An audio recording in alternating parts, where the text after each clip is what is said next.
ಓಂ ಶ್ರೀ ಗುರು ಬಸವಲಿಂಗಾಯ ನಮಃ. ಸರ್ವರಿಗೂ ಶರಣು ಶರಣಾರ್ಥಿ.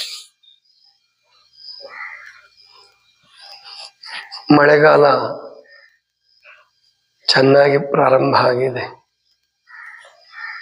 ಹೋದ ಬಾರಿಗಿಂತ ಹೋದ ವರ್ಷಕ್ಕಿಂತ ಹೆಚ್ಚು ಕಡಿಮೆ ಒಂದು ತಿಂಗಳು ಮೊದಲೇ ಅಥವಾ 20 ದಿವಸ ಮೊದಲು ಮಳೆ ಶುರುವಾಗಿದೆ ಅಂತ ಹೇಳ್ಬೋದು. ಮೇ ತಿಂಗಳೇ ಕೆಲವು ಕಡೆ ಚೆನ್ನಾಗಿ ಮಳೆ ಆಯಿತು. ಇನ್ನು ಮಳೆಗಾಲ ಪ್ರಾರಂಭದ ದಿನಾಂಕ ಅಂದರೆ ಜೂನ್ 8. ಇವತ್ತಿಗಾಗಲೇ ಎಷ್ಟೋ ಕಡೆ ಬಿತ್ತನೆ ಕಾರ್ಯಗಳು ಕೂಡ ಆಗಿದೆ. ನಮ್ಮ ಕಡೆ ಇಲ್ಲಿ ಮನಗುಂಡಿ, ಧಾರವಾಡದ ಈ ಭಾಗದಲ್ಲಿ ಹೊಳವು ಸಿಗ್ತಾ ಇಲ್ಲ, ಅಂದ್ರೆ ಹದ ಸಿಗ್ತಾ ಇಲ್ಲ ಬಿತ್ತೋದಕ್ಕೆ ಅಂತ ಹೇಳ್ತಾರೆ. ಇದು ರೈತನ ಕಷ್ಟ. ಮಳೆ ಬರದೆ ಹೋದ್ರೂ ಕಷ್ಟ, ಮಳೆ ಬಂದು ಹೊಳವು ಕೊಡದೆ ಹೋದ್ರೆ, ಹದ ಸಿಗದೆ ಹೋದ್ರೆ ಬಿತ್ತೋದಕ್ಕೆ ಕಷ್ಟ. ಇನ್ನು ಬಿತ್ತಿದ್ದು ತಡವಾಗಿ ಬಿತ್ತಿದ್ರ ಒಂದ್ ರೀತಿ ಕಷ್ಟ. ಅಂದ್ರೆ ರೈತನ ಕಷ್ಟ ತಪ್ಪಿದ್ದಲ್ಲ. ಹಾಗಾದ್ರೆ ರೈತ ಯಾವಾಗ್ಲೂ ಇದೇ ತರ ಕಷ್ಟದಲ್ಲಿದ್ದಾನ? ಬ್ರಿಟಿಷರು ಬಂದ್ಮೇಲೆ ಇಷ್ಟು ಕಷ್ಟದಲ್ಲಿದ್ದಾನೆ. ಆದ್ರೆ ಈಗ ರಸಗೊಬ್ಬರಗಳು ಮತ್ತು ಕ್ರಿಮಿನಾಶಕಗಳಿಂದ ಇನ್ನೂ ಕಷ್ಟಕ್ಕೆ ಸಿಕ್ಕಾಕೊಂಡಿದ್ದಾನೆ. ಈಗ ಹದ ಸಿಗ್ತಾ ಇಲ್ಲ ಅಂತ ಹೇಳ್ತಾರಲ್ಲ, ಬಿಸಿಲು ಬೀಳಲಿಲ್ಲ ಅಂದ್ರೆ ಇನ್ನು 2-3 ದಿವಸ ಆದ್ರೂ ಹದ ಸಿಕ್ಕೋದಿಲ್ಲ. ಯಾಕೆ ಅಂದ್ರೆ ಭೂಮಿಯಲ್ಲಿ ಬಿದ್ದ ನೀರು ಭೂಮಿಯಲ್ಲಿ ಹಿಂಗ್ತಾ ಇಲ್ಲ. ಯಾಕೆ ಹಿಂಗ್ತಾ ಇಲ್ಲ ಅಂತಂದ್ರೆ ರಸಗೊಬ್ಬರಗಳನ್ನು ಸಿಕ್ಕಾಪಟ್ಟೆ ಹಾಕದ. ರಸಗೊಬ್ಬರದಲ್ಲಿರ್ತಕ್ಕಂಥ ಮಣ್ಣು ಅದು ನಮ್ಮ ಹೊಲಗಳಿಗೆ ಫಾರಿನ್ ಮ್ಯಾಟರ್, ಅಂದ್ರೆ ಹೊರಗಿನಿಂದ ಬಂದಿರತಕ್ಕಂಥ ಆ ಮಣ್ಣು ಹೊಲದಲ್ಲಿರ್ತಕ್ಕಂಥ ಸೂಕ್ಷ್ಮ ರಂಧ್ರಗಳನ್ನ, ಬಿಲಗಳ ತೂತುಗಳನ್ನು ಮುಚ್ಚಿಬಿಡುತ್ತೆ. ಮುಚ್ಚಿದಾಗ ನೀರು ಹಿಂಗೋದಿಲ್ಲ. ಒಂದು ಎಲ್ಲಿ ನೀವು ರಸಗೊಬ್ಬರ ಮತ್ತು ಕ್ರಿಮಿನಾಶಕ, ಕಳೆನಾಶಕಗಳನ್ನು ಬಳಸ್ತಿರೋ ಅಲ್ಲಿ ಎರೆಹುಳಗಳು ಅಥವಾ ಮಳೆ ಹುಳಗಳು ಅಂತ ಕರೀತಾರೆ. ಈ ಕಡೆ ನೀವು ಮಳೆ ಹುಳ ಅಂತೀರಿ. ಯಾಕೆಂದ್ರೆ ಮಳೆ ಬಂದಾಗ ಅವು ಮೇಲ್ ಬರ್ತಿದ್ದು, ಅದಕ್ಕೆ ಮಳೆ ಹುಳ ಅಂತ ಹೇಳ್ತಾರೆ. ಅವಾಗ ಹೊಲದಲ್ಲಿ ನೀರು ನಿಂತ್ರೆ ಅವು ನೀರಲ್ಲಿ ಹೆಚ್ಚು ನೀರಿರಬಾರ್ದು, ಅವಕ್ಕೆ ಹೊರಗೆ ಬಂದು ಓಡಾಡ್ತಿದ್ವು, ನೀರಿಂದ ಹೊರಗೆ ಬರ್ತಿದ್ವು. ನೀರೆಲ್ಲ ಹಿಂಗಿದ ಮೇಲೆ ಹೊಲದೊಳಗಡೆ ಹೋಗ್ತಿದ್ವು. ಪ್ರಾಯಶಃ ಮಳೆ ಬಂದಾಗ ಹೊರಗೆ ಬರ್ತಿದ್ವಲ್ಲ, ಅದಕ್ಕೆ ಮಳೆ ಹುಳಗಳು ಅಂತ ಹೇಳೋ ಪದ್ಧತಿ ಬಂತು.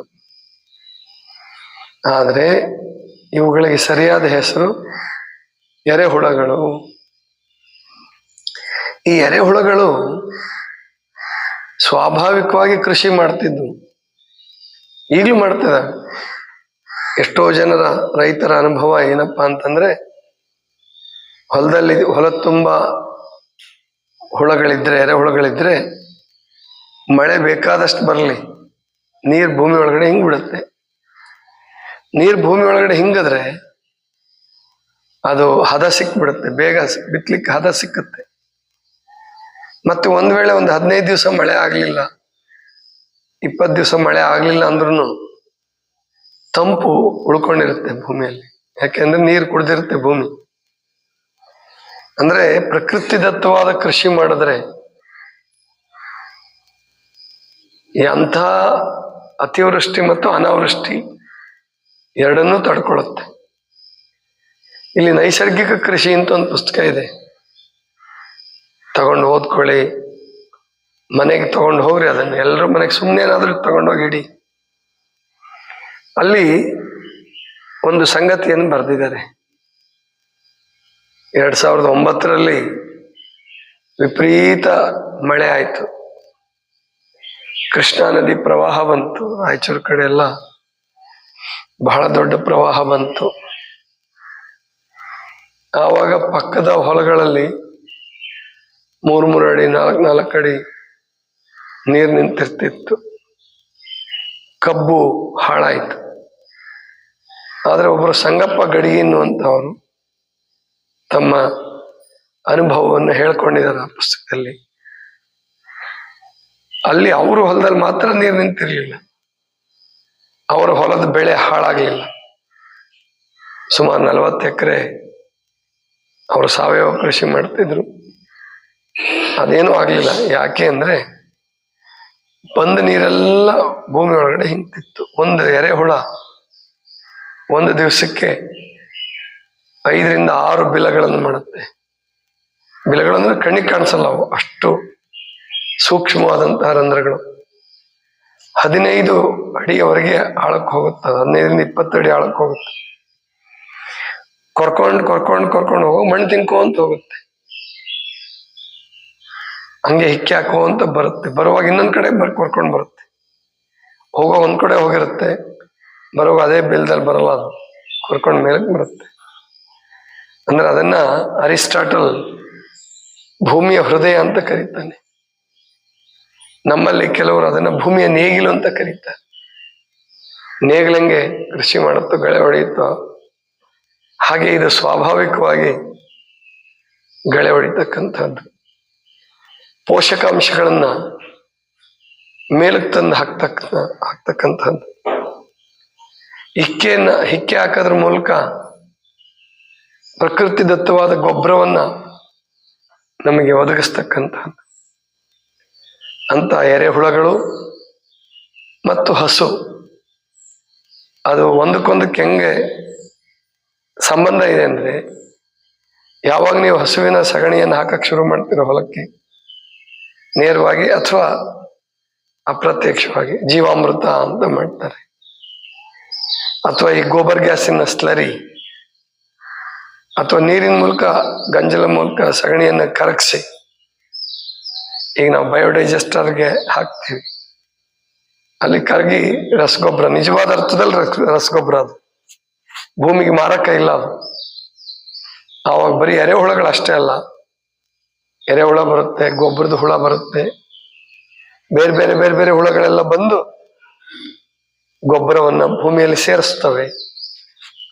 ಮತ್ತೆ ಬಿದ್ದ ತಪ್ಪಲ ಅಂದ್ರೆ ಎಲೆ, ಆಮೇಲಿಂದ ಕಳೆ, ಏನೇನು ಭೂಮಿಯಲ್ಲಿ ಹುಟ್ಟುತ್ತದೋ ಕಸ, ಅದೆಲ್ಲವನ್ನೂ ಗೊಬ್ಬರವನ್ನಾಗಿ ಮಾಡುವ ಹುಳಗಳಿವೆ ಕೆಲವು. ಅಂತ ಎಲೆಗಳನ್ನು ತಿಂದು ಗೊಬ್ಬರ ಮಾಡ್ತವೆ. ಅವನ್ನೆಲ್ಲ ಕಿತ್ತು ನೀವು ಮೇಲ್ಗಡೆ ಸಗಣಿ ಹಾಕ್ಬಿಟ್ರೆ ಅಥವಾ ಮಣ್ಣು ಹಾಕಿದ್ರೆ ಅದು ಕೂಡ ಒಳ್ಳೆ ಗೊಬ್ಬರ ಆಗುತ್ತೆ. ಮತ್ ಮಲ್ಚಿಂಗ್ ಅಂತ ಹೇಳ್ತೇನೆ. ಅಂದ್ರೆ ಬಿಸಿಲು ಭೂಮಿಗೆ ತಟ್ಟಿದ್ರೆ, ಭೂಮಿಗೆ ಬಂದ್ರೆ ಅಲ್ಲಿ ಇರ್ತಕ್ಕಂಥ ಜೀವಾಣುಗಳು ವ್ಯತ್ಯಾಸ ಆಗುತ್ತೆ, ಜೀವಾಣುಗಳು ಸತ್ತೋಗ್ತವೆ. ಭೂಮಿಗೆ ಬಿಸಿಲು ಬೀಳಲಾರ್ದಂಗೆ ನೋಡ್ಕೊಂಡ್ರೆ ಅದು ಮಲ್ಚಿಂಗ್ ಅಂತ, ಹೊದಿಕೆ ಅಂತ ಹೇಳ್ತಾರೆ. ಆವಾಗ ಗಿಡಗಳು ಚೆನ್ನಾಗಿ ಬೆಳೀತವೆ. ಬಿಸಿಲು ಗಿಡಗಳಿಗೆ ಮೇಲ್ಭಾಗದಲ್ಲಿ ಬೇಕಷ್ಟೇ, ಕೆಳಭಾಗದಲ್ಲಿ ಬೇಕಾಗಿಲ್ಲ. ಅಂತ ರೀತಿಯಲ್ಲಿ ಕೃಷಿ ಮಾಡಿದ್ರೆ ರೈತನ ಬದುಕು ಕೇವಲ 2 ಎಕರೆ 3 ಎಕರೆ ಇದ್ರೆ ಸಾಕು.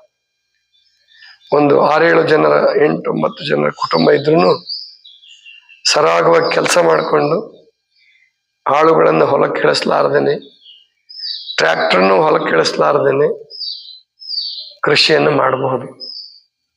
ಗೋವುಗಳು ಬೇಕು, ಎರೆಹುಳಗಳು ಬೇಕು. ಅದೆಲ್ಲಕ್ಕಿಂತ ಹೆಚ್ಚಾಗಿ ರೈತರಿಗೆ ಇಚ್ಛಾಶಕ್ತಿ ಬೇಕು.